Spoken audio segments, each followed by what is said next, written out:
Boldwood presents The Black Rock Killings, written by Wes Markin and read by Aubrey Parsons.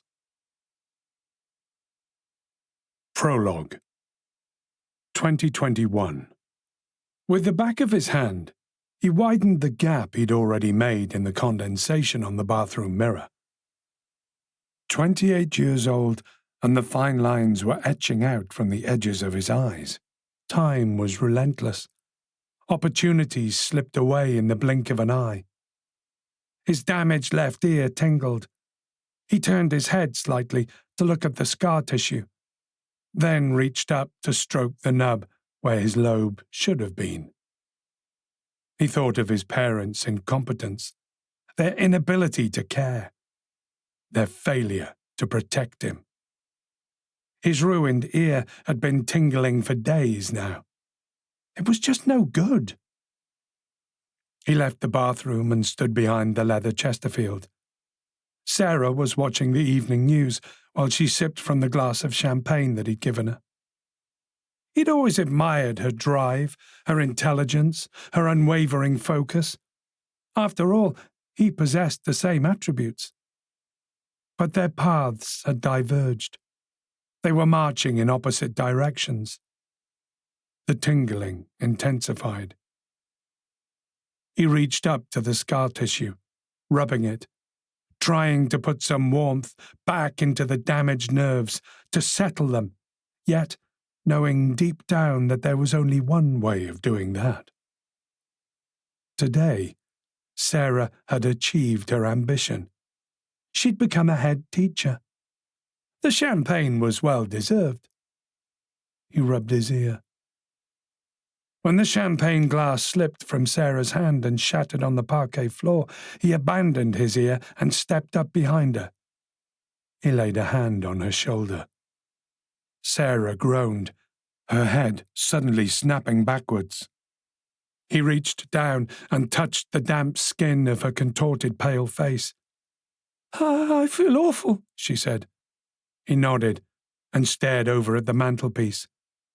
A collection of framed photos. Their wedding day. Their trip to the Great Wall of China. Pictures of her family, not his, of course. Never his. The hand on her shoulder was suddenly empty. He looked down. She was on the floor now, clutching her chest. "I'm proud of you," he said. And he really was. But that wasn't the point, was it? There was nothing left to say. He sighed. With a reset simply came acceptance and resignation.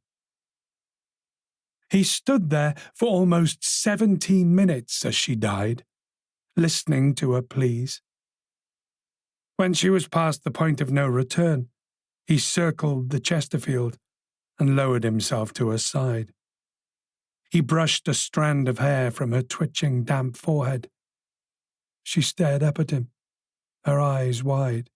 Her lips moved, trying to form words, but only managing a series of strangled whimpers. Her body convulsed, her back arching as she fought for breath. He held her gently but firmly, waiting for the rolling eyes, the bluish tinge, sporadic twitches. And then, stillness. He remained there, cradling her body for several long moments. The room was silent, save for the continued drone of the television. He bent down, pressing a soft kiss to her forehead. Then, when he was certain that the tingling in his scar tissue had stopped, he retrieved his mobile and phoned the emergency services. North Yorkshire moors. Paul and Colin Riddick watched the shimmering light dance on the surface of the Gouthwaite Reservoir. Behind them, their tent flapped in a chilly breeze. Shivering, Paul huddled closer to his dad for warmth. He was only 8, and this was his first time camping. Colin, weathered by age and shaped by his own childhood experiences of visiting the wild with his father, understood. and draped a large arm over his son's shoulder. Then he pointed upwards into the sky. See them stars there, son? That there's Cephas. He was a king. Paul struggled to make anything out in the mass of stars. He squinted, pointing up. Where, Dad? Colin took Paul's small hand in his own and tried to aim his fingers towards Cephas. There, see? House with a pointy roof. Got it now? Yeah. Them ancient Greeks reckon Cephas was a king who'd do out for his family. Paul's eyes widened. Colin moved his hand, taking Paul's pointed finger along the journey. See the harp? Yes. A special one, that is. Lyra.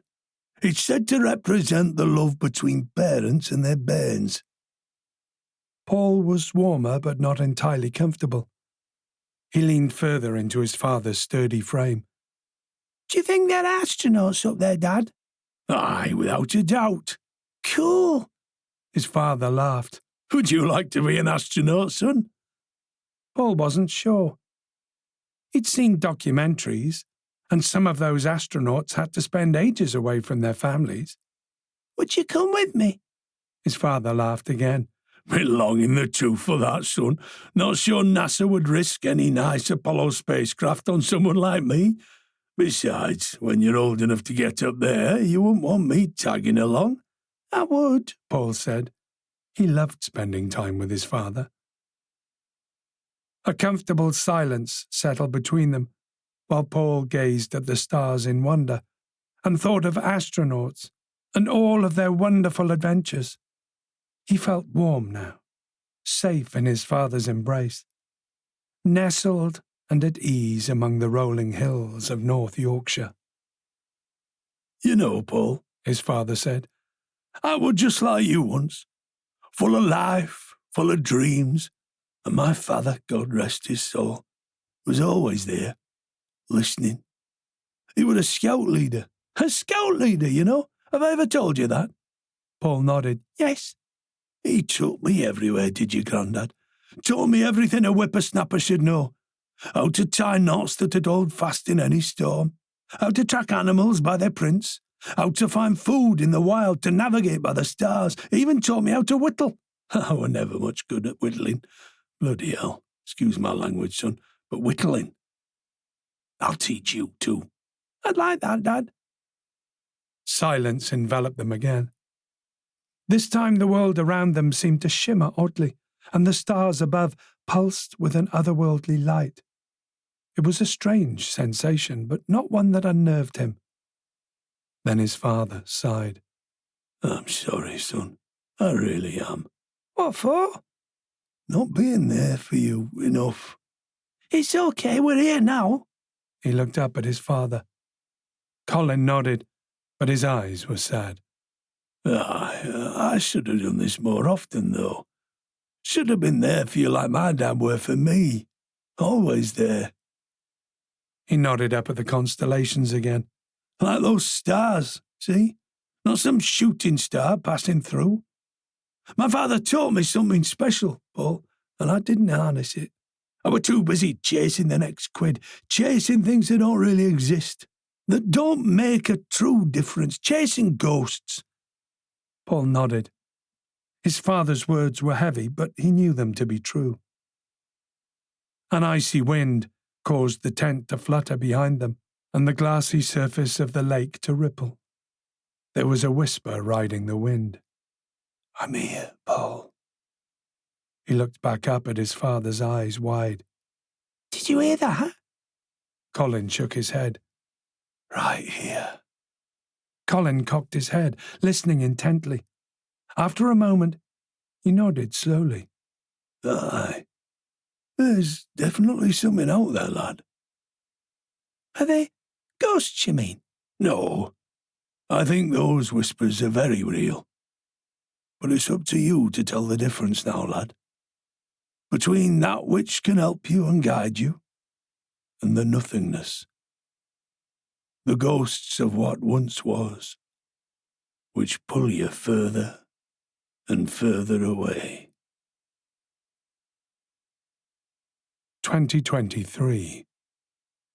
He watched the steam rising from the cup of cafezino on the coffee table. He shifted his gaze upwards towards the muffled thuds and shuffling. Camilla, his wife, was assisting her weakening mother. The 5th mission to the toilet that evening. His damaged ear itched. In the shadows at the corner of the room, he saw movement. Clive, the Rottweiler. He knew Clive wasn't really there, not really. And yet his ear and the presence of that infernal dog, it was a lot to take in. After Camilla had settled her mother, she joined him on the sofa. He smiled at her. She picked up her cup of cafecino with trembling hands. If I pick up more tunos, we can pegar to hiring us. Her native language crept into her words, as it often did when she was worn out. So for algumas hours, get a week. He nodded, but inside he wasn't convinced. She'd already worked every hour God sent. He attempted to reply completely in Portuguese. Mais tornos, você já trabalha demais. Camilla insisted it would free up more time for them. Mas eso poderia liberar mais tempo para neros. He nodded. Right now her voice sounded muffled and distorted to him, as if filtering through water. 30 years old. His life like sand through an hourglass. The movement in the room's corner caught his attention again. Clive the Rottweiler stepped out of the shadows, working his teeth methodically on a small knot of flesh. He rubbed his itching scar tissue, willing the beast away, but Clive snarled, continuing to chew. Dark, soulless eyes bored into him. He felt a tight grip on his arm, and somewhere he could hear Camilla's moans. His eyes locked with the animal's as he struggled to respond to Camilla, even as he heard the crashes and cries of pain. The itching had become more like a burning now, and he wondered if he was making it worse with his incessant rubbing or whether it was deteriorating of his own accord. He turned his head to see Camilla. One hand clutched at her chest, fingers clawing desperately at the fabric of her shirt. The other reached out towards him, trembling, beseeching, her eyes wide with panic and incomprehension locked onto his. He looked at Clive again and closed his eyes. He didn't know for how long. When the itching had finally stopped, he opened them to find that the dog was gone. A crackle burst from the baby monitor on the side table. Camilla's mother's voice, thin and reedy, called out in Portuguese asking for help. He picked up the monitor, pressing the button to respond. Sinto muito. His voice was calm as he apologized. He spoke in Portuguese. I think Camilla's just had a heart attack. Rest while I call someone. 2025. His body, slick with blood, cradled in her arms. It was an image that was now forever with DCI Emma Gardner, and it came to her often when she closed her eyes. It didn't matter that he hadn't died of that knife injury because the shock of finding him that way, on the edge of death, had wounded her in ways that would be difficult to heal.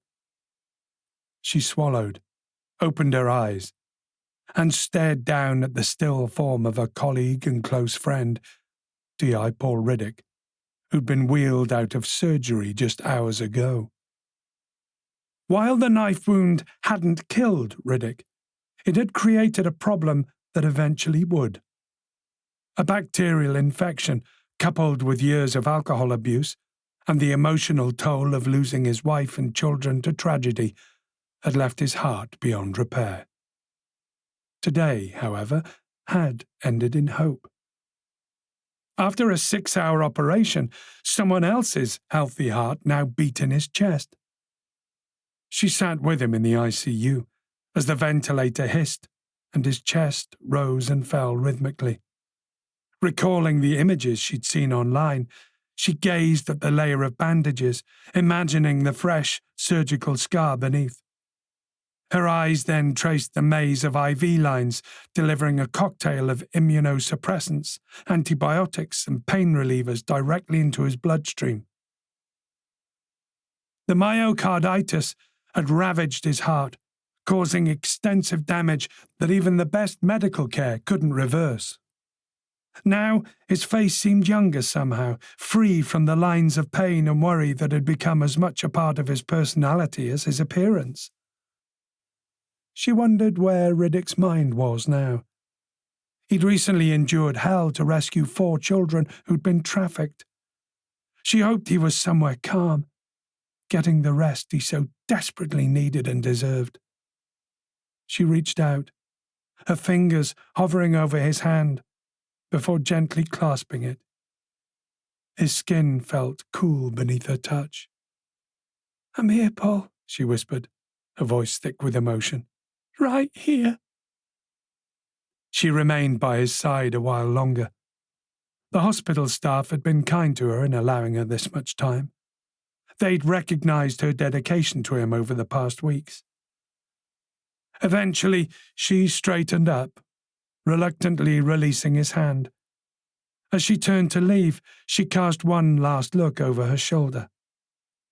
The steady rise and fall of Riddick's chest, the quiet beep of the heart monitor, the gentle hiss of the ventilator, all formed a symphony of life, of second chances.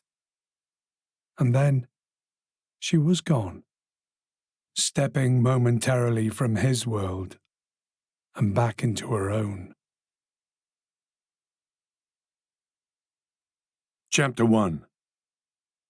After walking around Knaresborough Castle, Imogen Ashworth took the footpath across the moat to Bebre Gardens.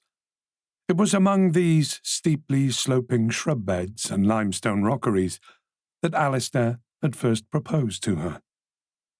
Smiling, she regarded the strawberry tree, beside which he'd got down on one knee. Then she turned her admiration to the majestic cedars. However, the next thing she saw sent a chill through her. The children's pool. It was winter, so the pool was not in use. But her knowledge of how kids splashed and played at it over summer was a heavy blow. Children. Not for you, Imogen. No, never for you. The finality of that thought pierced her like an icy blade. She took her place on one of the weathered wooden benches, some way out of sight from the pool. It was a frosty night and overcast, so it was quiet, and at the moment she was alone. With a tissue, she dabbed at her eyes and watched the sun descend.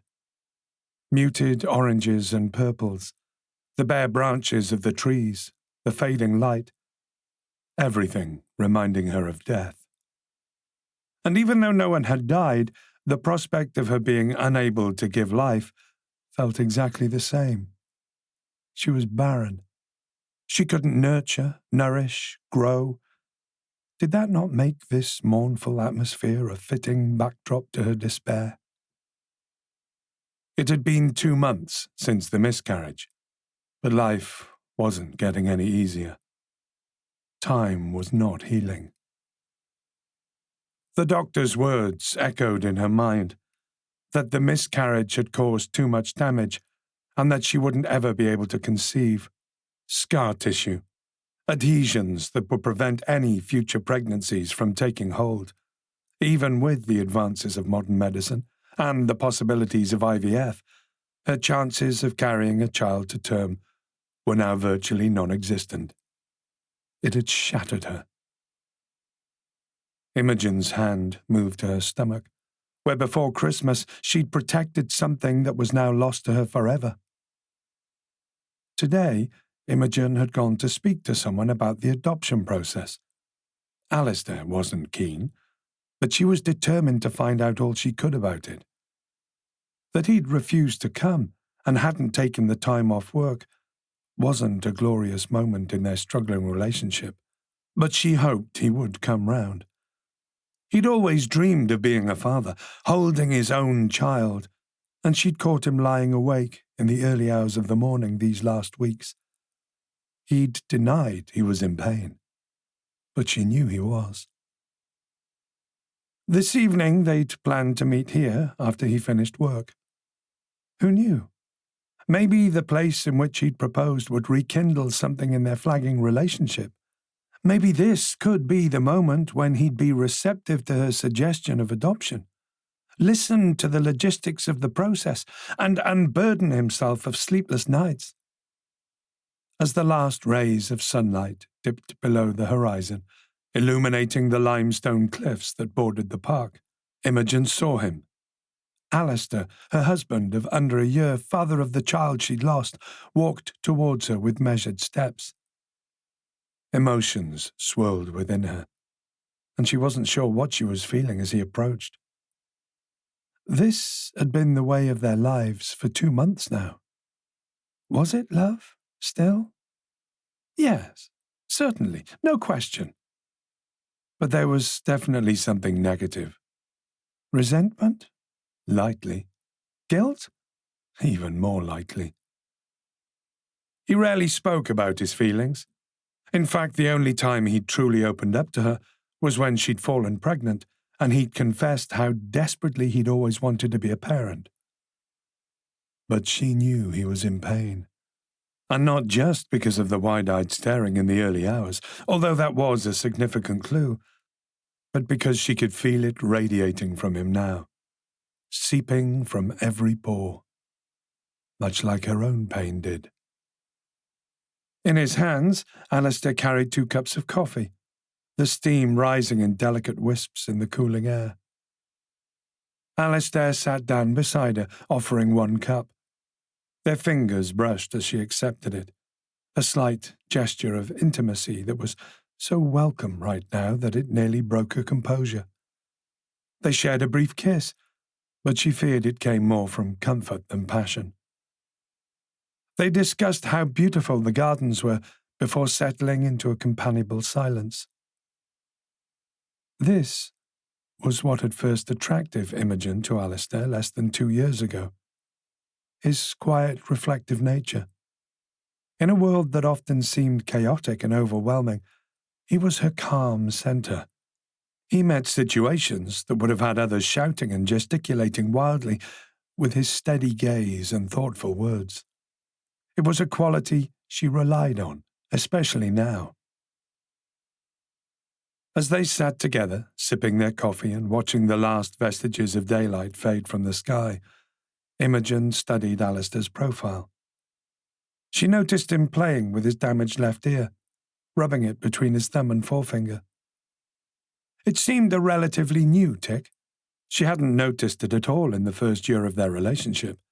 In fact, it had only emerged during those traumatic days of miscarriage and the doctor's bleak prognosis. "Is your ear okay?" she asked, and then took a mouthful of coffee. He nodded. "Sometimes, in the cold, it itches." She recalled his story of what had happened, how when he was a toddler, another child at the nursery had bitten it.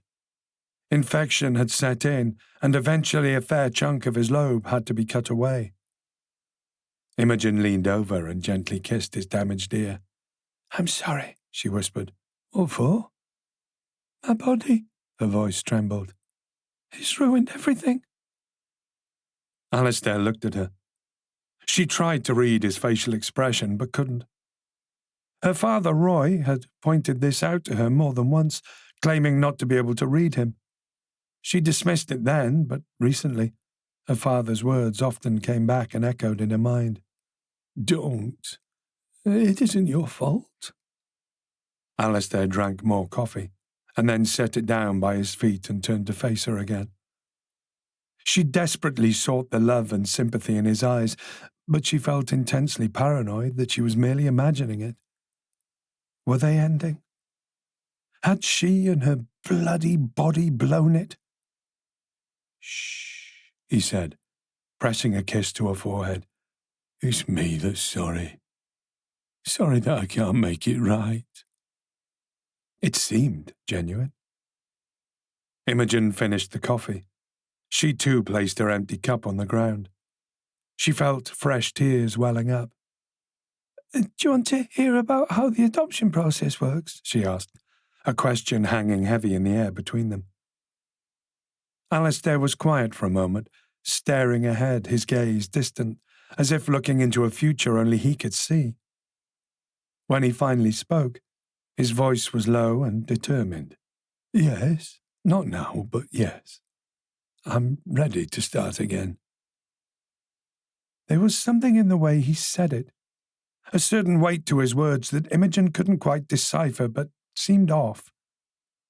However, in that moment, wrapped in the cocoon of his presence and the love she felt for him, and the positivity of him saying he would listen, she nodded and took it as a good sign. Start again, she repeated, leaning into his embrace as the first stars appeared in the darkening sky above Bebre Gardens. Cephas, Alistair said. The one that looks like a house. See it?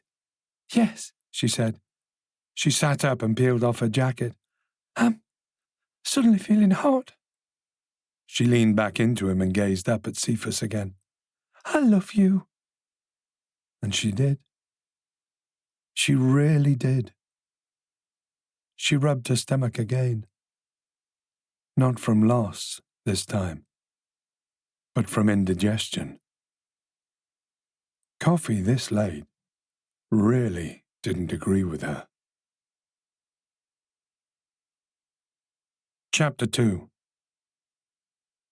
Gardner stared up at the ceiling. Sometimes the pattern drawn by the streetlights helped her sleep, but not tonight.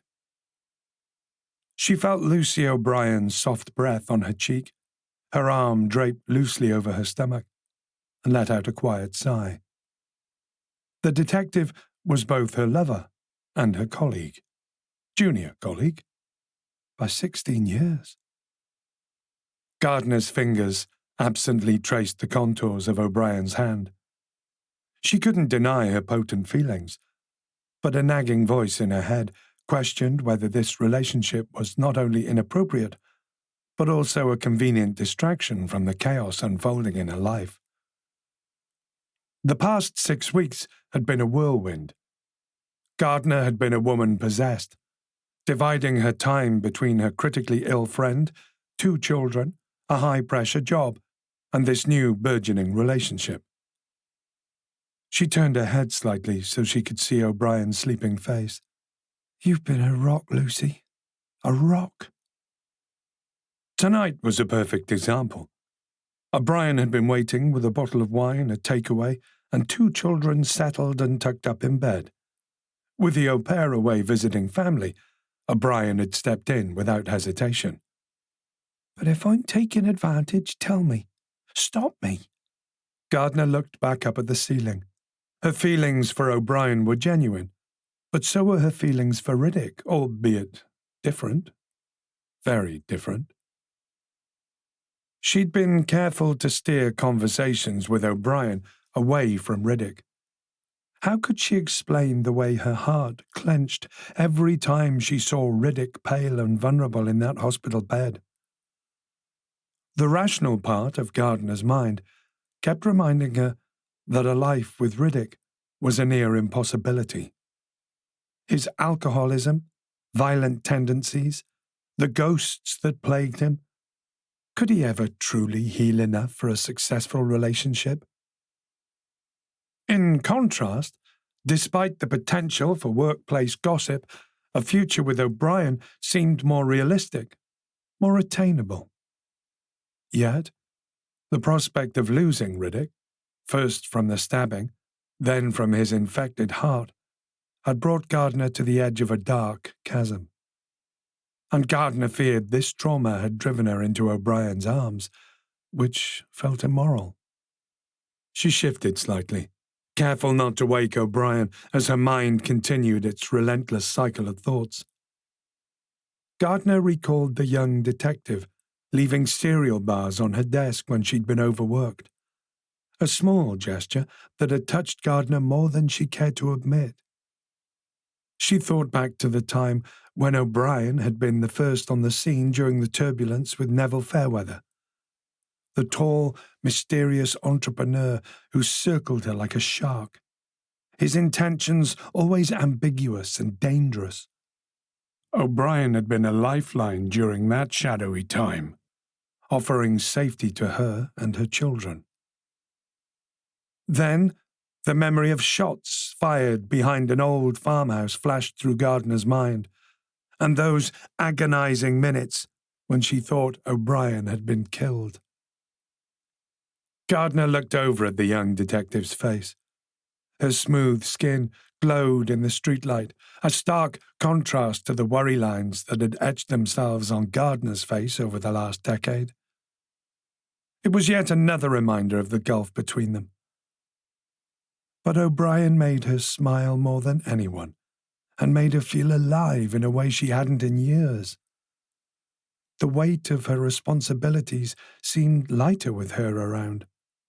The young detective's smile could illuminate a room. Her laugh was infectious. When they were together, Gardner felt like she could breathe again. Had she ever really felt that way with Riddick? O'Brien had put in a transfer request this week, ostensibly for career development. The real reason? Gardner and O'Brien shouldn't be working together, not with their personal relationship complicating things. Gardner's stomach twisted at the thought of losing O'Brien at work, even as she knew it was the right decision. Gardner turned on her side, away from her sleeping colleague, and closed her eyes. Behind her, she heard O'Brien's sleep-softened voice murmur, "I love you." The words hung in the air, heavy with expectation. Gardner's throat tightened, her inability to respond feeling like a betrayal. She wanted to say it back, knew that part of her meant it, but the words caught in her throat, tangled with thoughts of Riddick and the uncertainty that clouded her future. In the darkness and silence, she carried the weight of her painful choices to an uneasy sleep. Her dreams, a tangle of desire, duty, and doubt. Chapter 3. Gardner jolted awake. Her mobile phone was glowing. She reached for it, her hand trembling slightly as she recognized the name on the screen. Neville Fairweather. She read the message, her stomach churning. The clock on her nightstand showed 3:17 a.m. She sighed, knowing sleep would now be elusive. She thought of the kitchen cupboard downstairs and what it contained. It seemed like a good option. Downstairs, while she took a long sip of Merlot, she read the message again. They brought forward Jack's release. He comes home tomorrow. Further details to follow. She shook her head.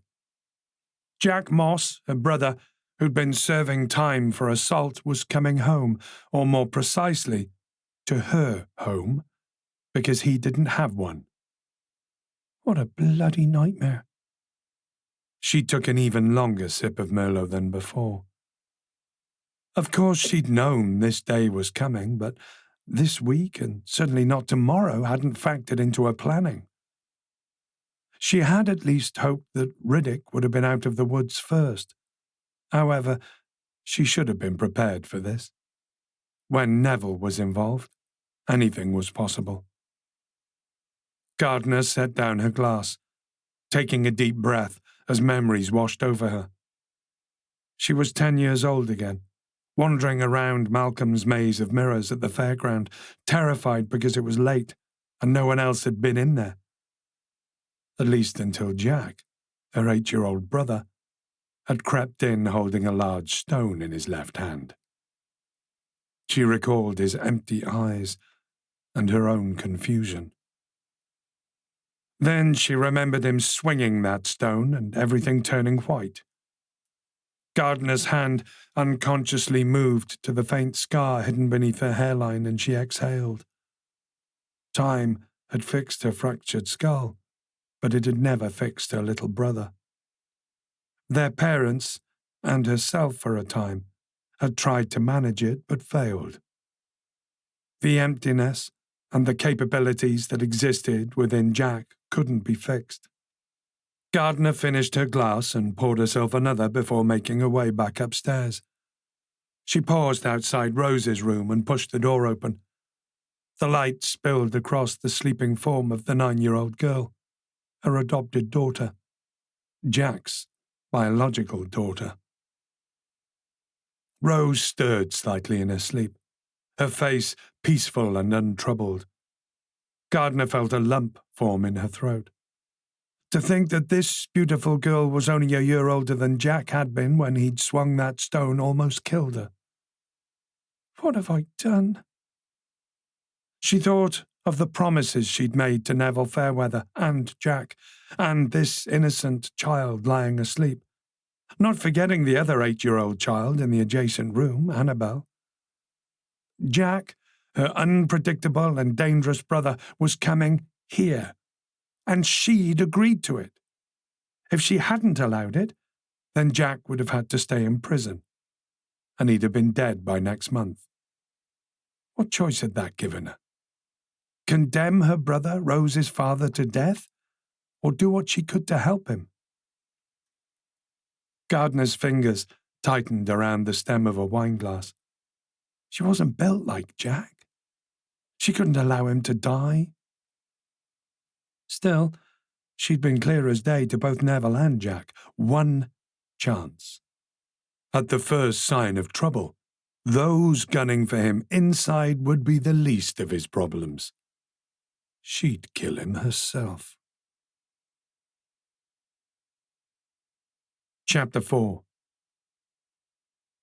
Gasping for breath, Roy Linders made it to the private waiting room without collapsing. Considering his age, and that he'd not run like that in over 10 years, this was no mean feat. He opened the door and saw the single occupant, Alistair, Imogen's husband, in a chair. He had his elbows on his knees, his head in his hands, and he was leaning forward. Roy stepped in and the door closed behind him. "Where is she?" He forced his words out between rapid breaths. Alistair raised his head and regarded him, his eyes red-rimmed. Roy leaned against the closed door, afraid he might fall over. "Well?" "I'm sorry, Roy." "Where the hell is Immy?" Alistair had a vacant expression on his face. "She's gone." "What?" The way his insides suddenly seemed to churn made him stagger to one side. "Eh?" "Gone." "No," Roy said, shaking his head. "No."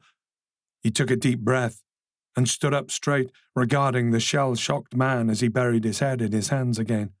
"Alistair!" Roy bellowed, his voice echoing in the small room. "Bloody snap out of it! Immy!" Alistair lifted his face. "Gone." "No! What happened?" Roy pressed. Alistair didn't respond this time, just stared off into space. Roy couldn't handle the silence. He started forward, confused, angry. This bloody kid, he made no sense, never had done. He'd always been wrong for Imogen. "I said it from day bloody one. Alistair, what happened? Tell me, lad, before I drag you to your sodding—" "She collapsed. Just collapsed." He made eye contact with Roy. "A heart attack." "Heart attack?" His insides churned again, and he staggered all the way back now until the back of his legs caught a chair, and he went down onto it. No, not again." Roy's mind reeled. Memories of another hospital, another loss flooding back. A doctor telling him that Elaine was gone. Heart attack. It made no sense. She had the heart of an ox. He told the doctor that. Didn't matter. It didn't alter the outcome. "It can't be." Roy shook his head. "You're wrong. You have to be." His voice was a hoarse whisper. He glared at Alistair again. "She's not even 30. I don't know." Alistair said, shaking his head. Oh, why not? Who have you spoken to? Alistair lowered his head again. Shit, that man's a bloody lemon. And he was cursed. The family was cursed. He narrowed his eyes, studying the grief-stricken husband. Were you with her? Alistair said something, but he couldn't understand him through his hands. Speak clearly, man! Roy raised his voice. Alistair looked up. They tried to bring her back. Roy raked his hands through the short tufts of hair he still had on the side of his head. He just didn't get it. He glared at Alistair. I was always right about you. You make no sense. Never have done, never will. This despair didn't feel real. Alistair looked too calm, too placid. It was unsettling. If he'd been Alistair, he'd have been tearing up trees, demanding answers. Roy was an emotional man, had always worn his heart on his sleeve. That was how he preferred his folk. Not this lot with their cold, calculating eyes. Roy steeled himself. Well, if you're too weak, he lurched to his feet. I'm going to find the doctor. As Roy stomped towards the door, he cast one last glance at Alistair. The younger man's shoulders had begun to shake, silent sobs racking his body. For a moment Roy hesitated, torn between his need for answers and a flicker of sympathy. Then, with a shake of his head, he yanked open the door and strode into the hallway, determined to find out the truth about his daughter's fate. Chapter 5. Gardner sat beside Riddick's bed. She held his hand while keeping her eyes fixed on his face. The ventilator was out now, and there seemed to be a little more colour in his cheeks. Apparently, he'd been awake only an hour before she'd arrived. She was disappointed to have missed him, but that didn't temper her happiness that things were progressing smoothly. She'd hoped his eyes would open during this 20-minute visit, but it wasn't to be. Instead, she found herself studying the steady rise and fall of his chest, marvelling at the fact that he had someone's heart beating within his chest. It really was a miracle. As her visit drew to a close, she kissed him on the crown of his head and told him to keep fighting. She bumped into Dr. Ewan Gresham, the surgeon who'd performed Riddick's heart transplant outside the room. He was a tall man, in his 50s, with long, thin fingers, and Gardner couldn't help but imagine their spidery movements as they worked on the most important organs in the body. "Morning, Emma," Ian said. "Paul was having a good old look around this morning, I believe." "So I hear," Gardner said, a hint of regret in her voice. "Looking for his guardian angel, no doubt." "Give over. There's only one guardian angel around here, and that'll be you. 6 hours you were with him, that takes some focus." "Don't underestimate your role in it, Emma. He was calm." He winked. "I suspect he's a good reason to live." Gardner narrowed her eyes, suspicion creeping in. "What's he said to you?" He smirked. "Who, him? Nothing, of course. He was asleep the whole time, remember?" Anyway, he should become a lot more alert over the next day or so." "I've taken a couple of days off work," she told the surgeon. "I'll be available at a moment's notice if anything changes." Ian smiled and nodded. "And I'll be in touch if anything does." As Gardner turned to leave, she paused and turned back. "Dr. Gresham, thank you for everything." The surgeon nodded again, his eyes warm with understanding. "Just doing my job, Emma. Now, go take care of yourself, too." Chapter 6. The Gouthwaite Reservoir was still. Colin rested the last of the logs alongside the others. "Right then, son, that'll be enough."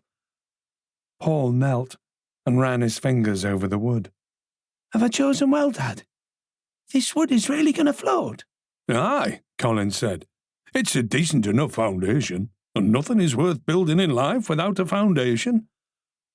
Paul nodded, feeling a swell of pride over his father's approval. Still, a good foundation isn't the only part. In fact, the most important part is the ropes. Without the knots, it could still fall apart. Paul watched intently as his father's weathered hands moved with practiced ease. This is a sheet bend, also known as a weaver's knot, Colin explained. Good for joining two ropes of unequal thickness. You try it.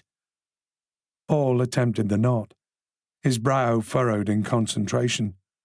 His first try was clumsy, but Colin's patient guidance helped him improve with each attempt. It's a weird knot, Paul said. His father laughed. It is. The strangest ones are often the strongest. Let's try a bowline. This one's known as the King of Knots. It won't slip or jam no matter how much strain you put on it. Paul struggled with this one. After several failed attempts, he sighed. I don't think I can. Well, if you don't, he nodded down at the half-finished craft, then you'd be stranded. And what's the use of all that? Determination set Paul's jawline as he tried again and again, his small fingers working the rope, until finally he managed it. He cheered. Now the square knot, Colin said, demonstrating another technique. Simple, but effective. It brings proper balance. Soon the scattered pile of logs was a sturdy craft, bound by an intricate web of knots. Paul ran his hand along the raft surface, feeling the solid construction beneath his palm. It's stronger than I expected. Aye, that it is, Colin agreed. Now, what do you say we give it a proper test? With a grunt of effort, they pushed the raft into the water. It bobbed for a moment before settling. Go on, then, Colin encouraged. Climb aboard. Paul hesitated, a flicker of fear crossing his face. What if it sinks? Colin laughed. What's the worst that can happen? You get wet. But have a little faith, lad. There's a firm foundation and we got strong knots. Taking a deep breath, Paul stepped onto the raft. He tensed, expecting to feel it give way beneath him, but it held firm. Slowly, he lowered himself to sit cross-legged at its centre. There you go, Colin said, pride clear in his voice. Steady as she goes.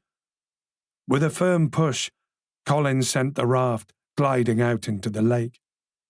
Paul gripped the logs tightly at first, but as the raft continued to float steadily, he relaxed. The shore receded, and Paul found himself surrounded by the tranquil expanse of the lake. A burst of joy welled up inside him, and before he knew it, he was whooping with delight.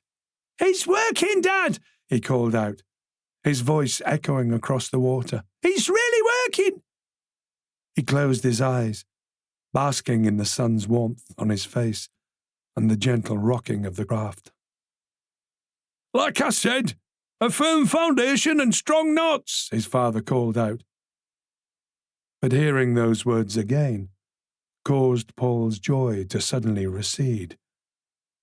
Because no matter the foundation and the knots, nothing was forever. One day, this raft would sink. Chapter 7. Gardner was planning to return home for some breakfast before coming back late morning to visit Riddick. As she left the hospital, the weight of her impending responsibilities pressed down on her. The looming spectre of her brother, who she'd be welcoming back into her life this afternoon, felt like a dark cloud on the horizon. Shit. What a time to deal with this. She'd been absolutely desperate to keep this week undisturbed, completely, to be there for Paul for every second that they'd allow her. Now things had just got very complicated. Neville Fairweather had moved far more quickly than she'd expected. As she crossed the road to the car park, she caught sight of the puppeteer himself and swore out loud. He was leaning against a sleek black Tesla parked alongside hers.